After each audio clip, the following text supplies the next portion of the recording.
Hi, I just want to apologize for some of the technical difficulties I had while recording the Fine Brothers panel at VidCon this year. I, I wasn't sure I was going to really record it to begin with. I didn't get it set up until they had already started talking.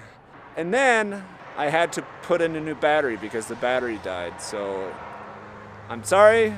Please forgive me. I hope you enjoy the panel that I got to see. It was a really great panel, and for those of you that asked, here you go. But this is just a small little bit. This is looking at very specifically what we call at the company the OG, which is the original reaction formats. Kids react, teens react, elders react, of kind of how the process goes in terms of prep and what a work week looks like for our producers, one of which is over there, one of the OG producers, Ethan, over there. But so you see, like on Sundays and Wednesdays now is when we film. So we'll film 3 episodes, sometimes 4, on those days. But then to get there quickly through, this is kind of a snapshot of part of that checklist that you saw before in terms of there's multiple things going on every day. There's a shoot day, then there's prepping and pitching things that are going to come out after that while you're sitting with editors. So everything's kind of at the same time to then get through to shoot 6 videos a week for the OG formats that get shot every single week. But this is kind of just a small little snapshot of like, this is how much is going on just for that show. Yeah, so we're going to be focusing mostly on the OG and gaming. We'll be speaking to those. So a lot of this type of event, like shows that we've created, and you end up seeing very similar blueprints that go into Do They Know It, or into Our People versus Food, into Lyric Breakdown. The various things kind of follow similar blueprints inside of this ecosystem versus if we were going to do an animated project versus if we were going to do a television project.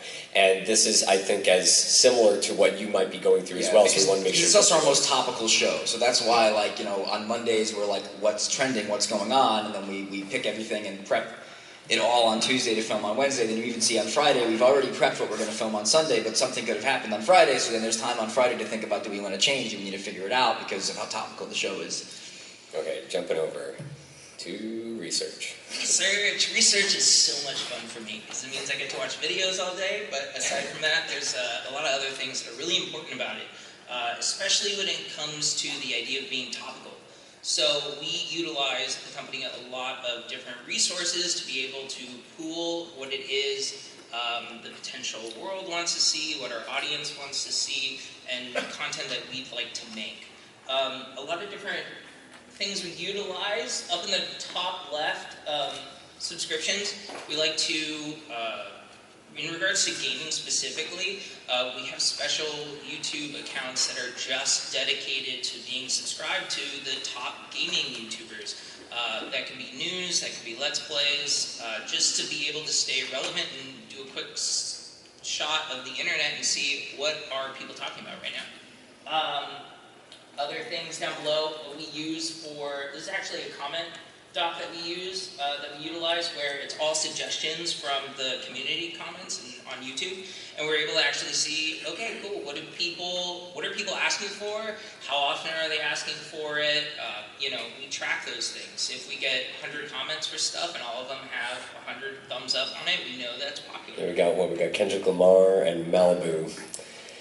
We'll see if people start getting angry. We're not going to do Malibu, I don't think. I think we missed the window. All right, missed the window. Yeah, next video. Sorry, 150 people and 160 people that left comments. We also utilize a lot of websites. Similar to the way that we have the YouTube subscriptions, we utilize the websites to be able to see what are people talking about.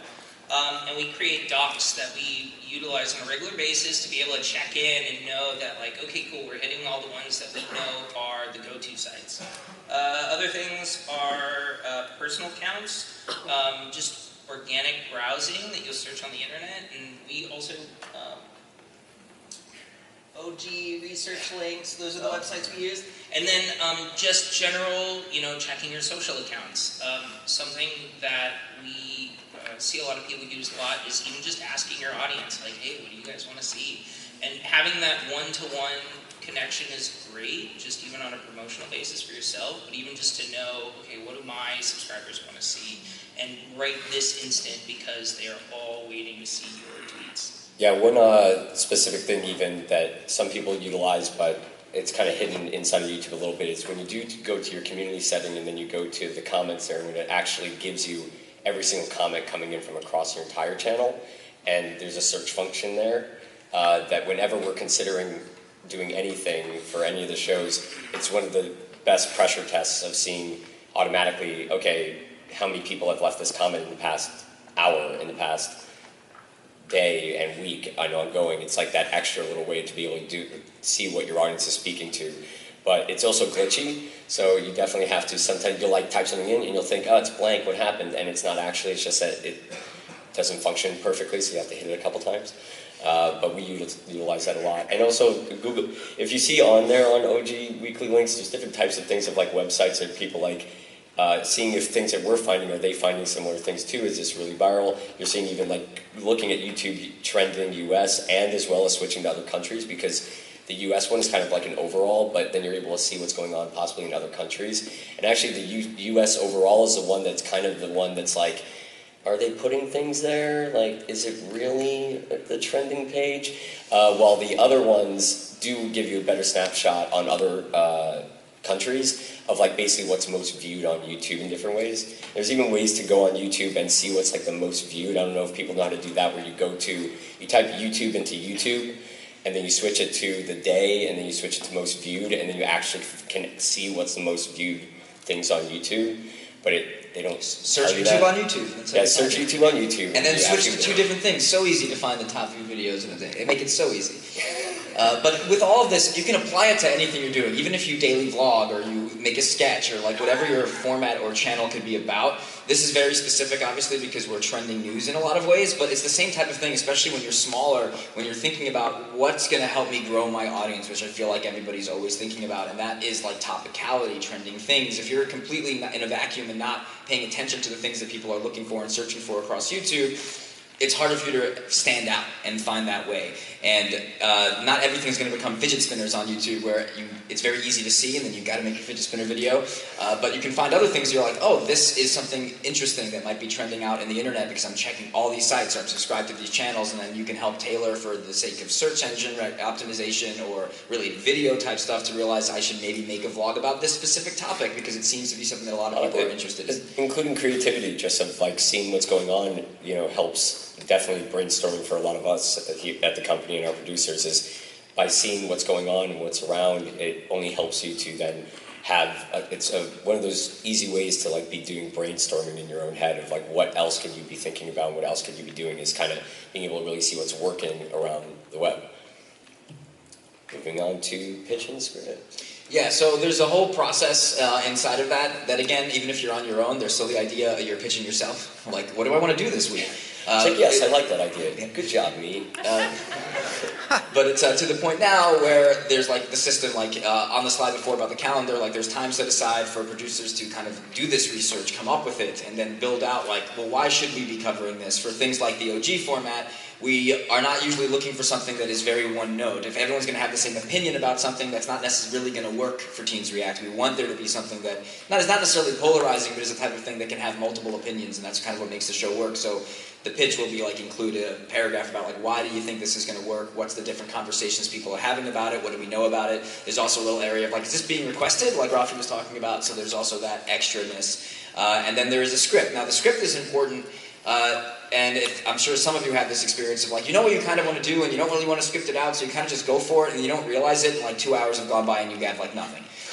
So the script, especially with the amount of people we're filming with and how specific we have to be to not just have a senior citizen and go on this great conversation about the last 50 years about whatever thing we all want to talk about, is to make sure that you're set to know, well, what are we talking about and are we hitting all the beats that we need to hit to actually make a piece of content that's going to work? If you watch a lot of Kids React and Teens React, you might even realize, or maybe you don't because it's kind of seamless, there is a kind of a formula even to the way every single episode works, where it is going to be like, we're going to show the video, yes, then we're going to talk about, did you like this, or something along those lines, but then every episode of OG, all 1,000 of them, or however many there are, there's then the offshoot question that we call it, and that's also an important part of like, what else are we going to talk about because of this episode? So a recent episode was, we did Adults React to Despacito, And then we talked about the actual song, but then it also was using it as an opportunity to talk about how interesting that there's a foreign language song getting so big in the US, and let's talk about how social media has impacted that, and that became a conversation. Or we did Teens React, and then another episode of Parents React to 13 Reasons Why, the Netflix series, which we talked about the show itself, but then it was primarily being used to talk to teenagers about,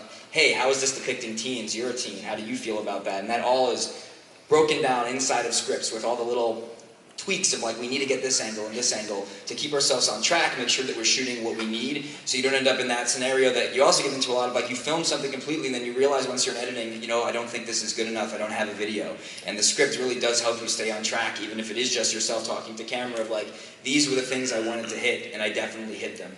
And so scripting is very important. Vince, like on the gaming side types of things, I think we do this a lot, and this is very specific to non-scripted, like as in like it's not a sketch, it's not a narrative series, because obviously you're seeing this in like a Word doc, and otherwise it would be in like final draft, and you would very much break it out. But it's become a very simple system for us to utilize in how we do all of our non-scripted shows. But even in gaming, I think one of the big things that we do is like, what are we expecting, and how do we imagine things are going to go? What are we going to maybe be? What do you do if someone can't play the game? Right. Yep. Yeah, when you get new people in, you know, you've got to introduce them to the content and have to guide them along the way. And for gaming, even specifically, like it definitely does have that format, those beats that we're looking to hit. And if there is something beyond it, like a fidget spinner game, like why is that something that should exist? And like getting those interesting questions. And have you ever played that game yet, Fidget Spinner IO?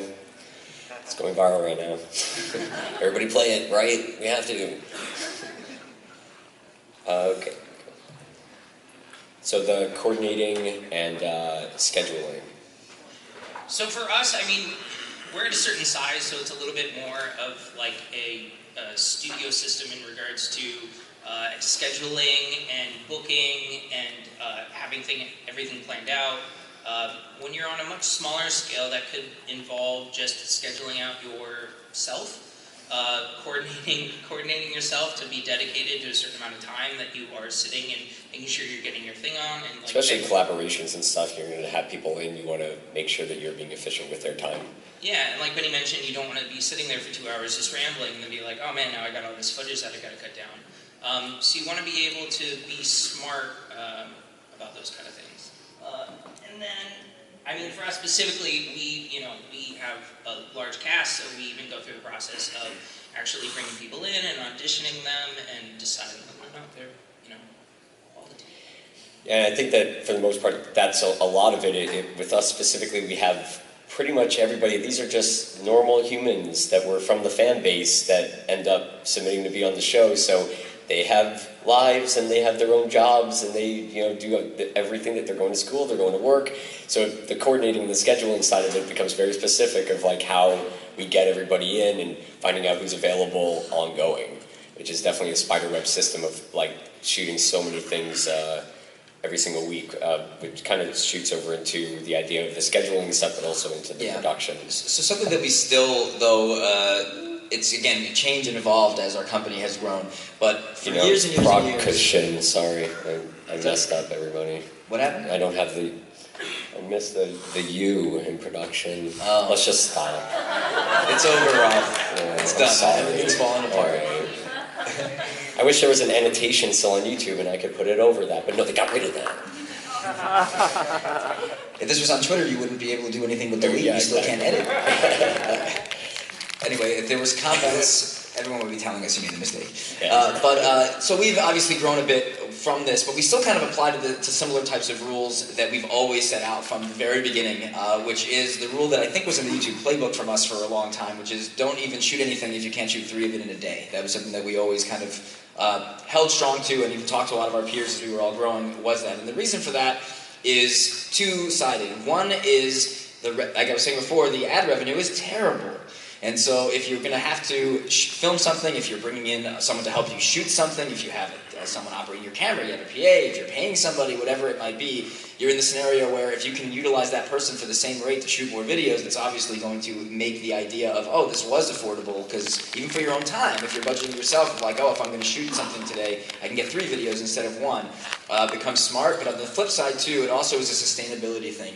It is very, very hard to make a video a week when you're on your own or in a small team on YouTube. I'm sure you'd all agree it is hard. We've watched many of our peers have those burning out moments from this idea of every week having to start from scratch, every time not having a video, being panicked by that versus trying to get ahead. It becomes such a grind, and that leads to burnout, it leads to more frustration. And if you're being efficient and coming up with ideas that allow you to shoot something, even if it's not your favorite thing, but it's like, oh, this seems to work, the audience kind of likes it, I can film a bunch of it in a day, that gives you the flexibility to not have to rush yourself if you don't get that good creative idea the next week because you have another video ready. Or if you're trying to do something a little bit larger that takes a little bit more time, you don't have time to do it if you're stuck in that cycle of like a video a week, and I'm shooting it and editing it right up against the wire. If you've bulk shot a little bit, got yourself ahead a little bit, then hey, maybe you can try something different. You can spend a little more time on something.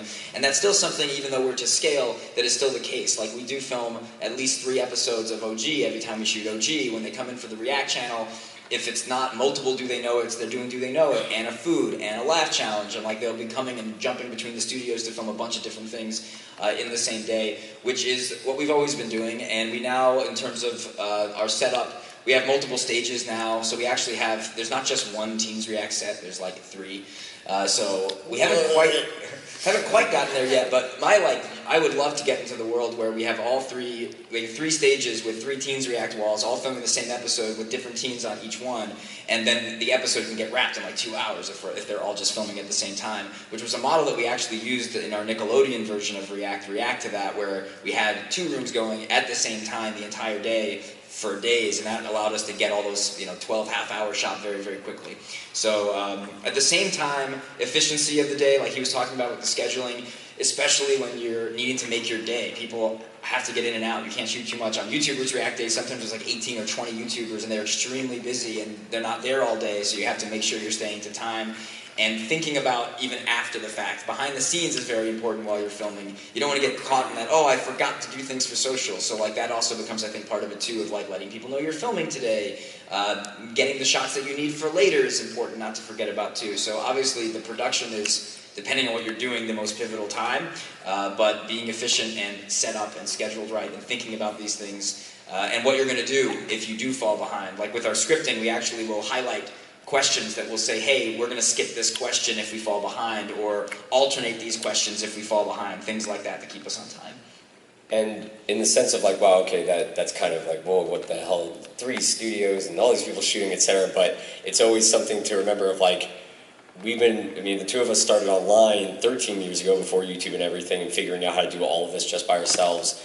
But then even when we were first doing React and the original versions, it was, Benny's bedroom, and we painted the walls, and your room can become 5 sets very quickly. And to the point of also that we have ended up doing different things, but it really was that like the kids' set was just, it's just this. Like, so Benny's room was just, a kid's set and teen set, and turn around, you can figure these things out of how do you become really efficient with what you have, and like utilizing your apartment, whether that's creepy or not, to bring a bunch of kids to your apartment in North Hollywood.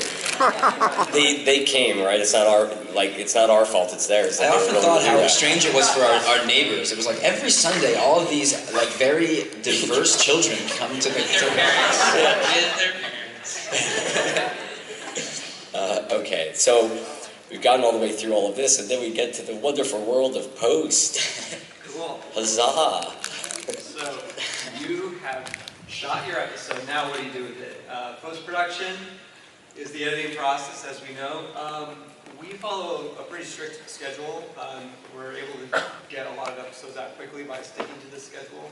So this will apply to whether you're a whole team of people with different producer, director, editor, or if you're just a one-man or woman operation. So you're always going to shoot the episode first.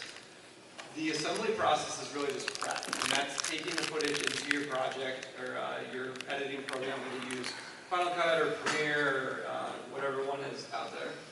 We prefer Premiere, we like it a lot. You're going to take that into your project. You want to first prepare it. So what I mean by that is we take all the footage and we'll string it out into one sequence. And we'll kind of play through that footage and we'll just delete the stuff that we know we're not going to use. The goal here is to get a very truncated version of just the best select to the best clips for your edit, so that when you're editing, you can go through very quickly and decide, hey, I'm going to use this, I'm going to use that, I'm going to use that.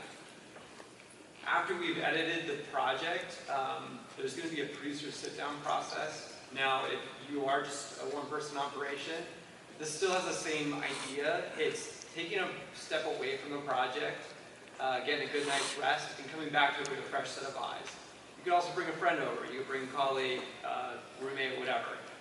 You want to get a second opinion. You want to get a fresh set of eyes to see, hey, does this make sense? You're going to go through that. The finishing is really just the sound and the color correction and the graphics. So I really recommend that you just focus on your story and what you're trying to say first before you worry about making it look pretty or making it sound nice. It's much easier to do those things when you've already locked your edit. And locking just means that you made all the cuts you're going to make, and then you've said, okay, this is the final product, but now I'm going to make it look good. After you've finished it, we have an approval process with fixes and a QC process. The approval process is when we have a producer we work with, the editor is going to send that clip to the producer for a final look. Now, if you are just a one-person team, this again could be a friend or a colleague or whatever, or it could just be yourself. I think for people who are doing this on their own, getting a good night's rest and pulling yourself away from it to get a fresh set of eyes is the best thing you can do. Because when you've been staring at a computer for 12, 13 hours editing your content, those lines start to get real blurry. The QC is a final look, so when you're doing the approval or you're kind of watching your episode, you're focusing on creative. You're focusing on, am I saying the right stuff? Are the graphics the way I want them to look?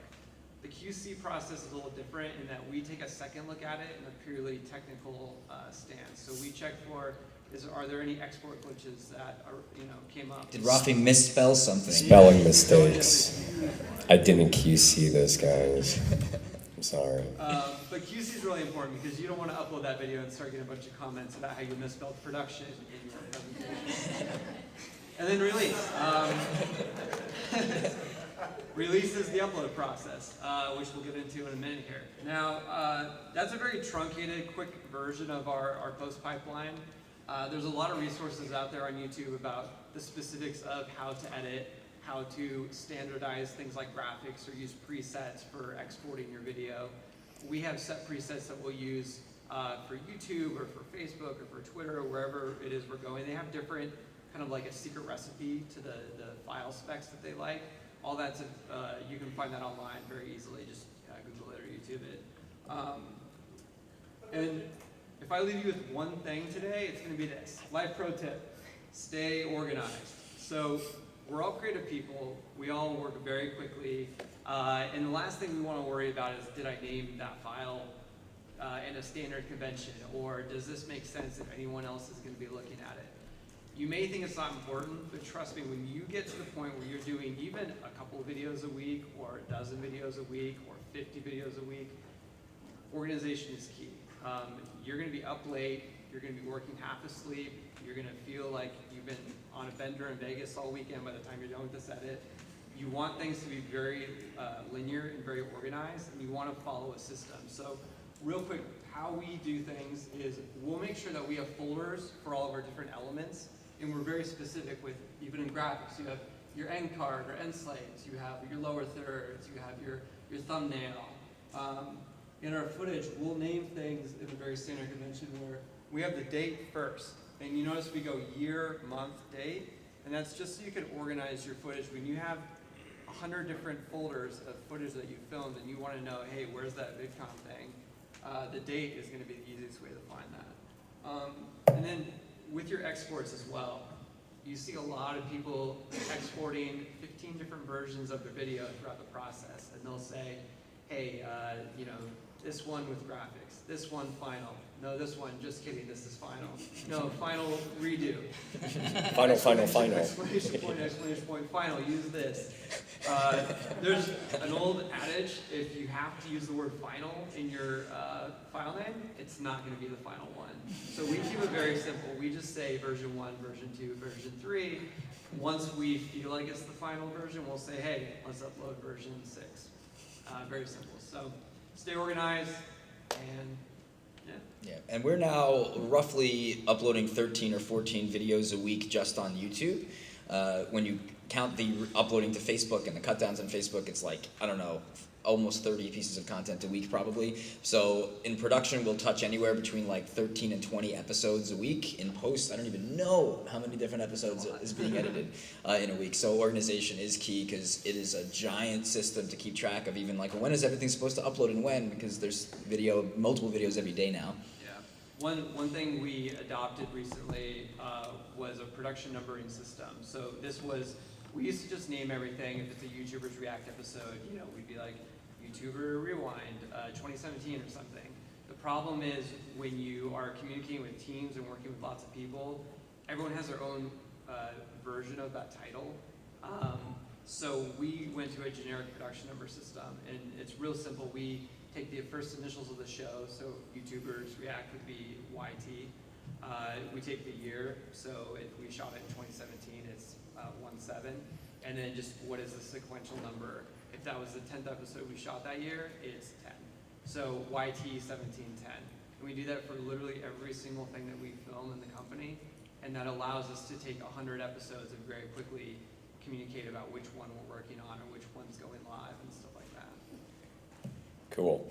Okay, so one of the big things that you're going to end up doing is getting ready for your upload, and you're going to be making sure you have all the prep of like, what's your title, what's your thumbnail, like imagining what's going to be those best practices and optimize for those things and learning those things, using analytics to learn those things. But what we have always believed in, and we've been finally putting into practice very recently at the company, is that when Benny and I were just starting, we started realizing just how important it was when you're just, yourself, and you're basically building your own television show, but you don't have a marketing team, you don't have an analytics team, and you don't have all the feedback that they have teams to do that. And usually a producer or a showrunner of a show, and that's pretty much what you all are for all of your content, you finish it and you're just like, peace, I don't have to worry about what everybody said about it, and I'm gonna just keep going on to the next show and I don't need to worry.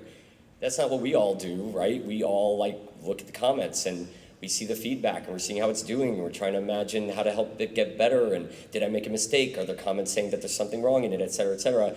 So we've ended up instituting this final leg of what we believe a producer needs to be doing, is you're not just, researching and being a part of that. You're not just in production, you're not just in post, you're also during the live coverage and the release of that episode is part of what the new way of producing is. And that is the future of what this is all going to be. Even we believe for television shows on down, is that you have to understand what the audience is saying and how you use that feedback.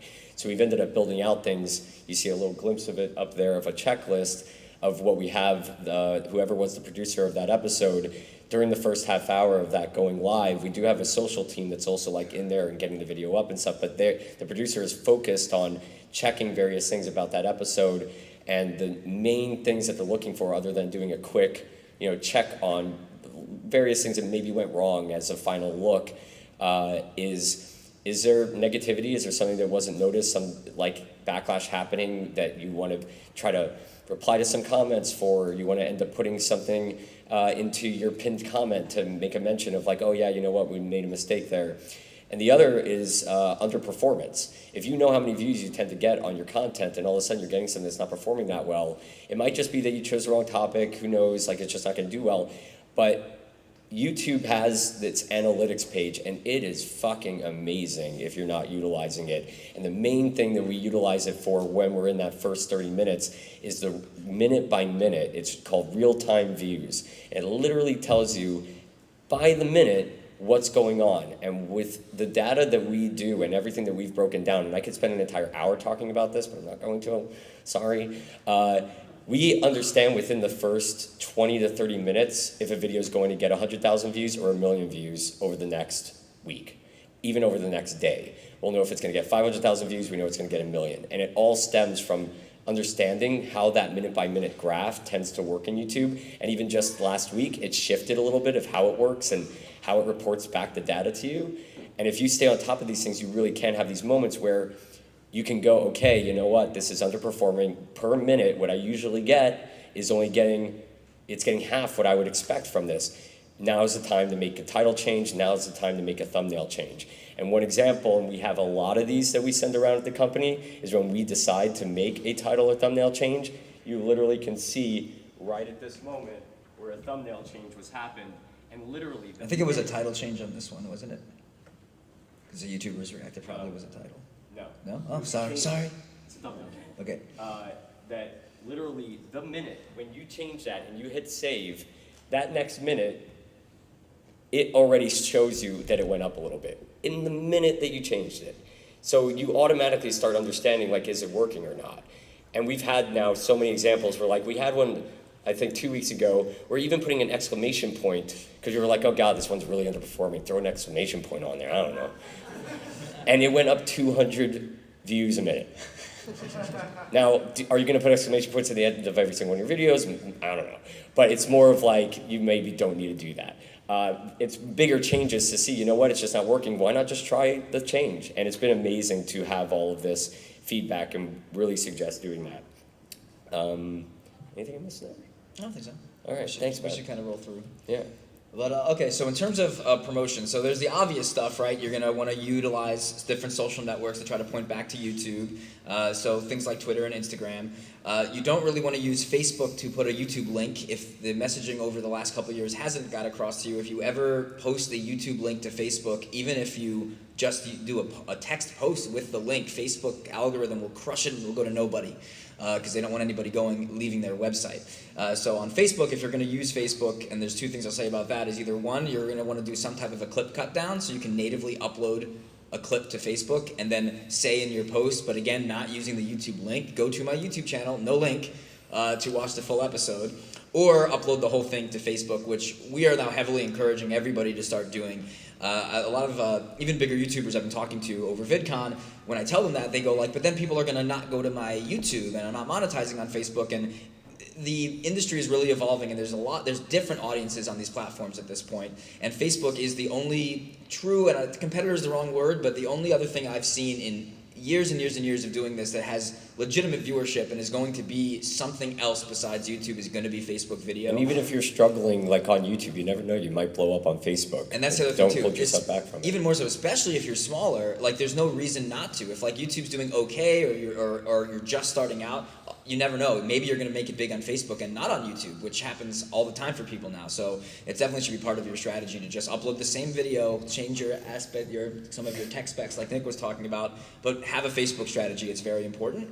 But beyond that, there's also other things you can do, and this doesn't apply to all types of content. It depends on what you're making, but there still is grassroots marketing across the blogs of the internet. It's not as large as it used to be because YouTube and Facebook have become places where most people go to watch video, and they're not necessarily going to discover video at Huffington Post as much as they used to. Back in the day, we would have only 20,000 subscribers, but we'd still get 500,000 views on something because it was a very different place online to get views on. But we websites. still do marketing like that, and the best example of that of recent times is we've been doing a lot of kids reacting to older music, like kids react to AC/DC or kids react to Guns N' Roses, and with that, all of the music blogs post those episodes, and there's like dozens of them, and there's a bit of a spike in viewership that to us is minimal but still substantial, but we're finding new fans that way, even us. Discovery is really hard on YouTube, and that helps. But if you're smaller and you're building something that is music-based and the audience isn't finding it on YouTube, and suddenly you're out there on the other blogs, that could be 10,000 views that are now on your YouTube channel. It helps you index better inside of YouTube search, etc.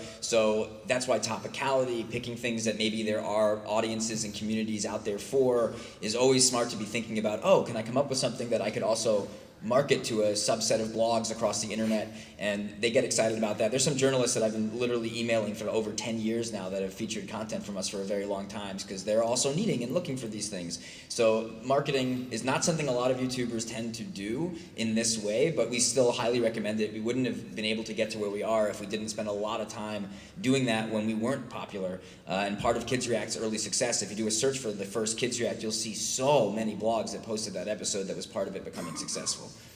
And last thing is, we kind of touched on it, but you have that kind of after the fact moment with your content that you're really going to want to just take that step back, look back over how that episode did, not just in the first 30 minutes like I was talking about. You want to see, okay, it's been a week or whatever. You want to start analyzing yourself, the types of things your audience was saying to you, the types of viewership it got, the types of likes and comments it got, so that it then helps you translate that into what you're going to be doing in the future. And so we have a lot of spreadsheets and things that kind of dive into this stuff, and it like pulls information from the YouTube API to like give us this information, and we do a lot of it manually too.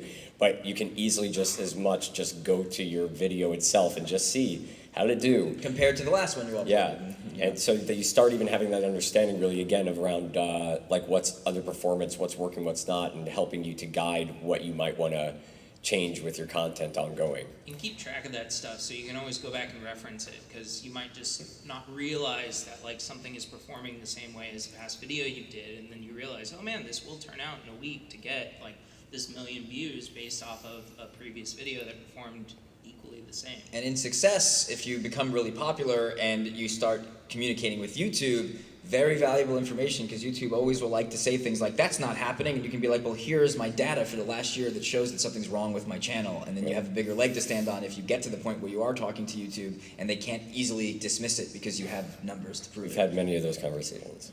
Okay, so let's take some questions. I think there was one that yelled down the middle, and we'll still take it first. You know, you cheated. We're gonna let it happen anyways. Oh no, it was a quick question because I have a crappy phone, so I can't make out what's actually the words on the screen. Can you make these images available elsewhere after this, by chance, perchance? Yes. How can we get that to all of you?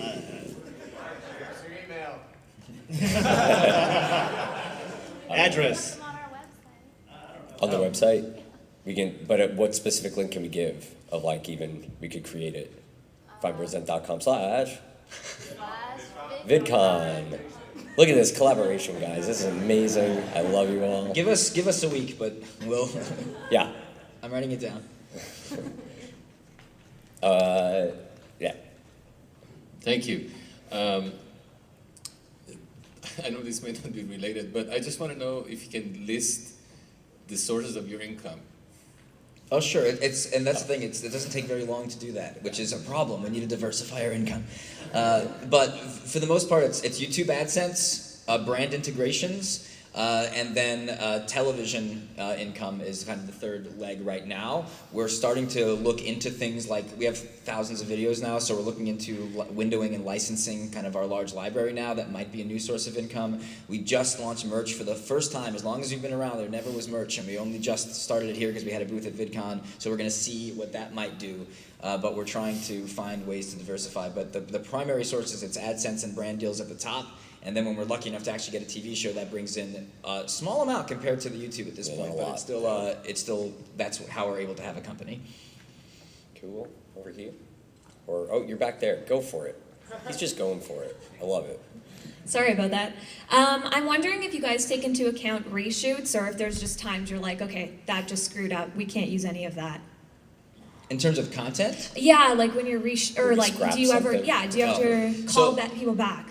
Okay, very rarely. We're kind of sticklers for this type of thing. If we spent the time to shoot it, it's gonna go online. There's been a few exceptions that has happened where it's like, this just does not work, or not enough people understood the subject matter and we just knew it wasn't worth it. But for the most part, our prep has been built in such a way that with pretty high accuracy, it's never fully resulted in not being able to put it up on the non-scripted side. On the scripted side of things we do, that's where sometimes it'll happen in a scripting phase. Usually we won't get to the point where we have filmed it and we realize this is terrible. It's much more of realizing, we think this is great, we're working on the script, we're planning to shoot it, and then we start realizing this is not gonna work, or we couldn't get the right person on board, and we'll scrap something that is scripted more often than non-scripted. But I don't think it's a terrible thing to scrap something, and that even adds into, are you filming more than one thing in a day? Because maybe one of those just didn't work, but you're not now having to stay up all night for 3 straight days to get your video out every week. But preparation will help avoid that from happening. Go for it. I trust you. So, on your channel, when you do the React series, you have everything from, reacting to pop culture to reacting to technology as well as reacting to controversial topics. And on that note, like, how do you decide what, this is when we're going to post about, the react to pop culture, this is when we're going to post about, reacting to technology, and, the controversial stuff, especially when it comes to controversial, do you have that discussion with your team of, is this something we want to post, and what kind of reaction will we get from our audience if we do post it? Yeah, I'd say that for the most part, a lot of the idea just generally away from controversial is like what's trending, what are the conversations that are happening, or sometimes it's even finding something that isn't gigantic, but it's so interesting. We find it interesting, or from another country or something. Yeah, we want to help bring it to the audience more than we've seen it being suggested, but for the most part, suggestions from the audience to really see. So it's every week it becomes a new pitch cycle of what's the most interesting things that are going on right now. Controversial topics are very difficult to pick. One of the things that it really ends up having to go into, at least with that series, is we do look for something that makes sense that you're able to react to, that allows for it to not just be that we're just going to start talking. The show is not just about talking. So that's one element, is like, is there a way to cover this that makes sense for the format so that the audience won't be like, why are you doing that? Versus it being something that was inside, that was going viral about that topic. There was a viral video around that topic. And then generally, at least for where we are right now versus maybe some thoughts for the future of being able to do a lot more content. Right now, we pick and we're careful how often we do something that's a controversial topic, because I think from the audience perspective, what are we going to become? Are we going to become the news that it's just talking about, like, awful things happening in the world all the time? It's like, no, the show is an entertaining show, but we want to utilize that reach and that impact that it's been able to have to find the right things at the right moments to try to cover those right topics, which has been, it's pretty amazing. Like, it's always kind of putting yourself out there. It's not easy to make that decision of which one are you going to do. And there's been some things that have passed that have been like, man, we wish we would have covered that, but now we don't know, we can go backtrack to it. So we always are looking at every topic in that way. Is there any? Speaking on the reactional side of it, when we do have like the kind of schedule of shows that we're coming out, like every week we have like the music show and every week is the food show. We have the catalog of research that we kind of do, and if we find something that we're just like, man, there's nothing really topical that's hitting, we have that catalog of evergreen ideas that we kind of have in our back pocket that we're just like, man, there's nothing really hitting right now. There's no crazy unicorn Starbucks drink to taste. Like, let's go back and do that food challenge that we constantly get requests for, because our audience will enjoy it, and we know that they will. So you're not always going to be like hitting the most topical finger on the pulse type moment. You'll find you'll start building out your list of wants that you'll check off over time.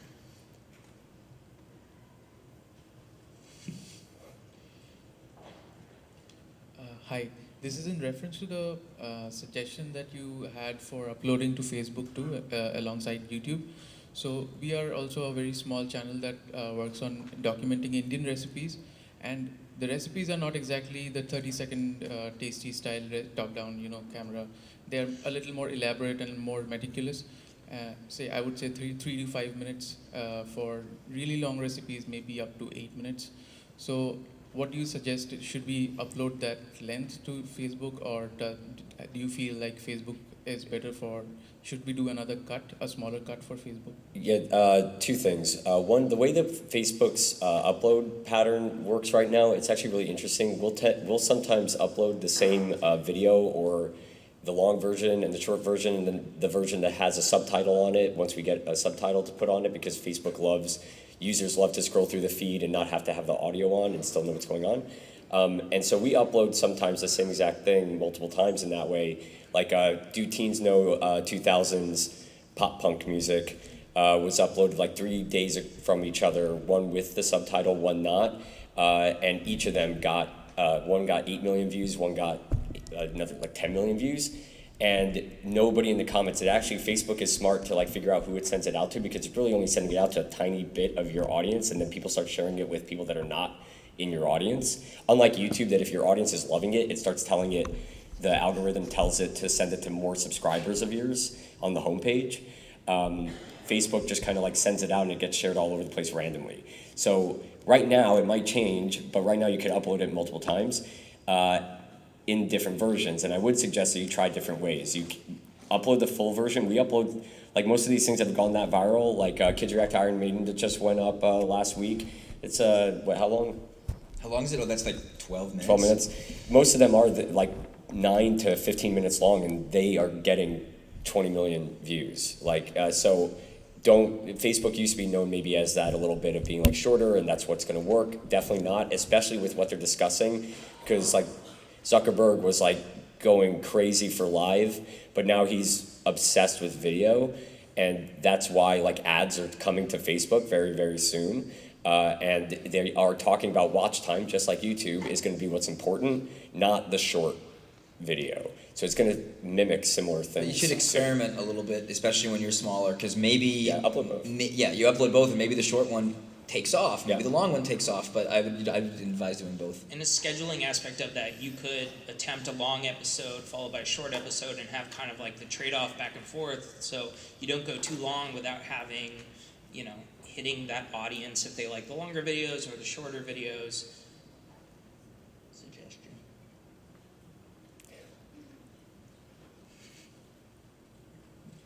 So quick.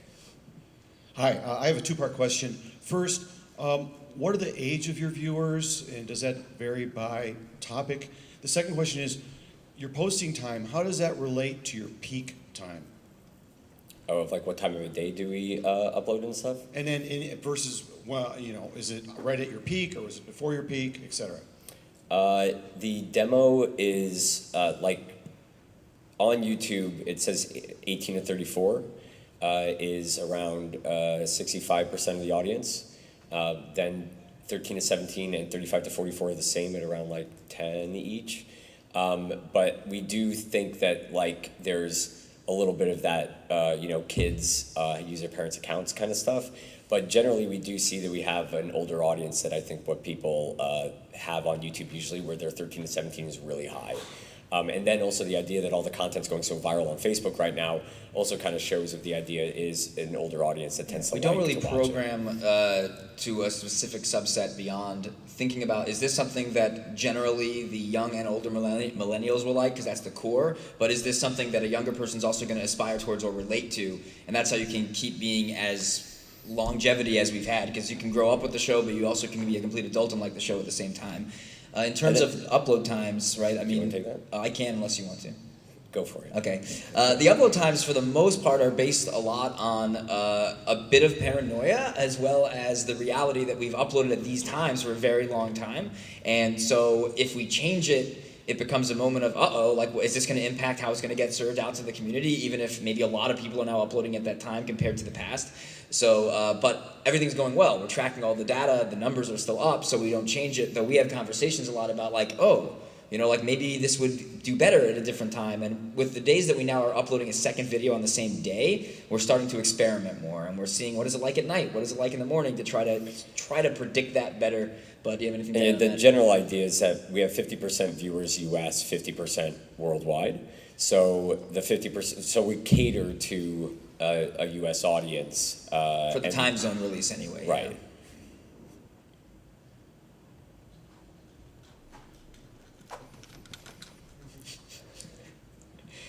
Hey guys, thanks for all the useful information. You mentioned what an impact changing the thumbnail and title can make on viewership.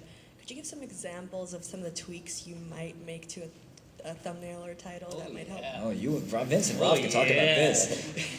Lots of things. Talking about a gross one, the try not to's.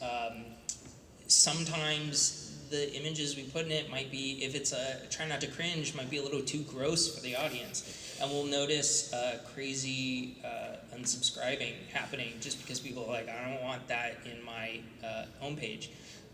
So we will potentially tone things down, and we'll see those little weird tweaks of like, whoa, something's off with this one.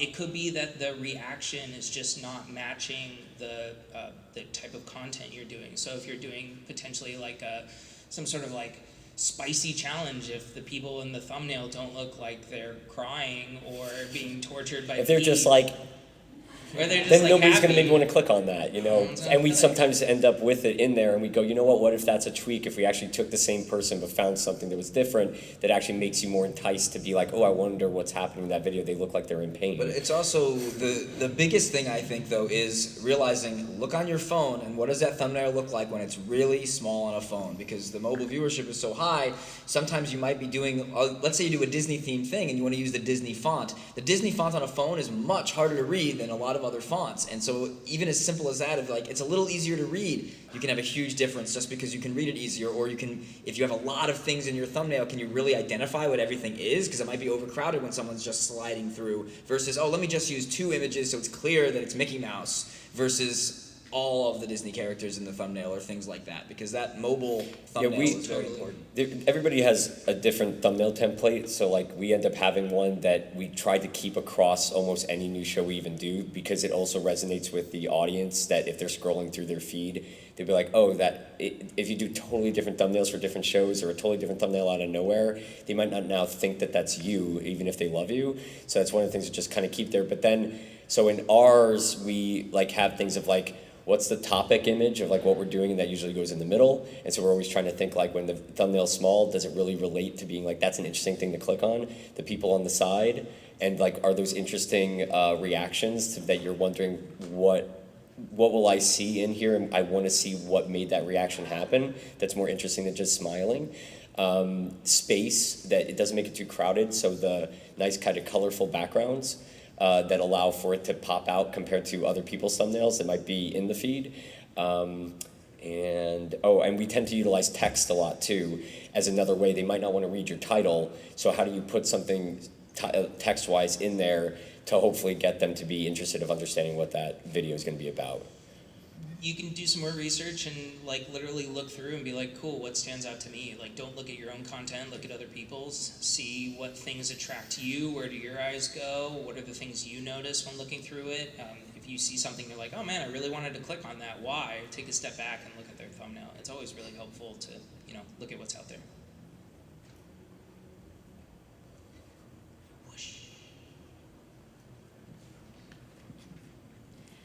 Well, especially if you're a React channel, like you'll have clips of like other videos and stuff like that, and I'm just really wondering, from a fair use or copyright stance, how much energy or time do you guys spend dealing with issues that come up from it, or just trying to get clearances, or like, I realize with fair use you could just use it, but like how much do you guys deal with? It's a constant problem. Video is actually going to be DMCA'd within the next week. We get DMCA'd every few times a quarter, so that's, I think, also a misconception of like, oh, we can just do it. We deal with the same issues that probably any of you are faced with when you're utilizing fair use in various ways. So we're constantly dealing with the dispute processes on YouTube. And in terms of how much time we spend on things, like we develop formats very specifically that us combined with intellectual property lawyers will have some conversations sometimes about like, where's the line, where is this going to make it more difficult, but we do definitely look at something and be like, is this fair use or is this not fair use, and we try to make that estimation. This is very complicated stuff, it's hard to explain in a quick answer, but it's not the law, it is a defense. So no matter what, even when you are buttoned up, even when you have all the right things in place, like the opinion letters that you have from attorneys that you get insurance against, which is what we have, you still are just as liable as anything else. If someone wants to come after you and sue you, and using YouTube tools, they can take your video down, which happens a lot, but we just don't really talk about it. We kind of just go through the process, and we've often said, like, if someone wants to sue, then let it happen, and we're going to see what happens, and with the fair use defense, and that'd be a huge moment, because I think when it comes to fair use on YouTube, we're right up there on one of the top known things about it, so that would be a very interesting case that we think we would win. But hopefully it never happens, though, at the same time. But it definitely, we deal with all the same issues that everybody else does. There's no difference, and it happens a lot.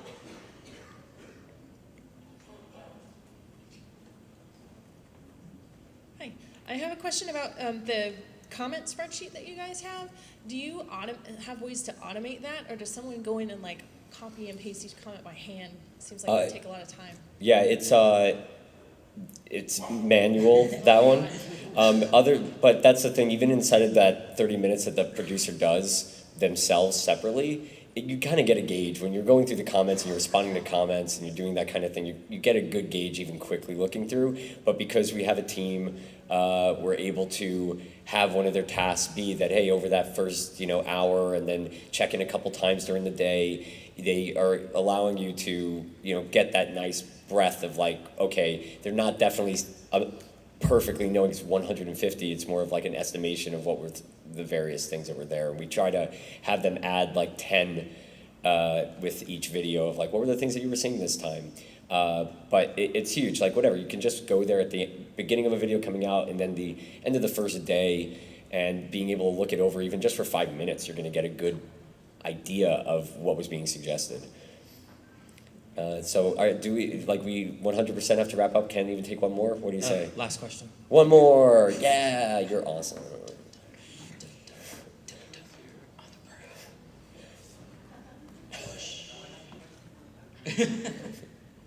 Hey, how's it going? Hey. Hey, so as far as analytics go, do you guys have a department for analytics devoted to analytics and basically seeing the information on how each video is doing, or is this something that you guys do? Yeah, it's currently it's in the very infancy. It's definitely that the company even being at 60, we pretty much do the jobs of like 150. And that's how we've kind of stayed competitive inside of these places where, a lot of companies are getting $100 million of funding, and we're trying to compete with that somehow with being an independent studio.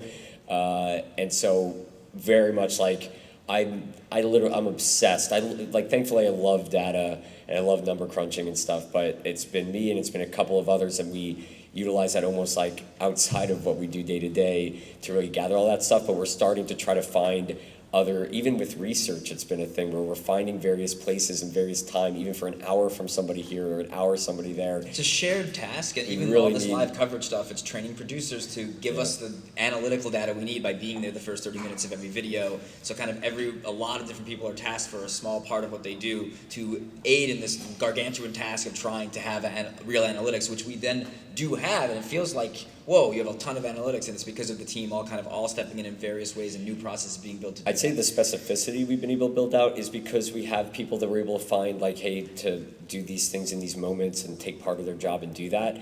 But kind of in the same way of getting the comment suggestions, you really can get so much out of like just giving yourself 10 minutes here and 10 minutes there, even if you're by yourself, that you can get so much information. You just don't know what things you should worry about the most. Like, where's your drop-off happening in audience retention? The audience retention one is one of the biggest ones, especially with watch time now and YouTube being so important. It's kind of like television, where they used to go, okay, the commercial break, how many people came back after the commercial break? Is there a cliffhanger before the commercial break? Is there a bumper that says, like, coming up? So when you see in your audience retention all of a sudden that it goes down 20% at a certain point, which for the OG, after the watching sequence happens and everybody is reacting and now we're into the questions, it goes down. And so we've ended up finding ways of figuring out how to be like, well, what if we tried this? What if we tried that to allow for people to watch more of the episodes? If you watched in the last week, are now 2 or 3 seconds. Like, you don't hear the kids' voices anymore and kids react. It just quickly, 2 seconds you're in, because we saw changes happen. But so looking at certain things, not like having such a huge idea of everything that's going on in analytics, it's certain things you just spend those 5 minutes on each of your videos and then get away and don't worry about it, but you'll get so much out of just that little bit of time. Cool. Okay, that's it, guys. Thank you so much.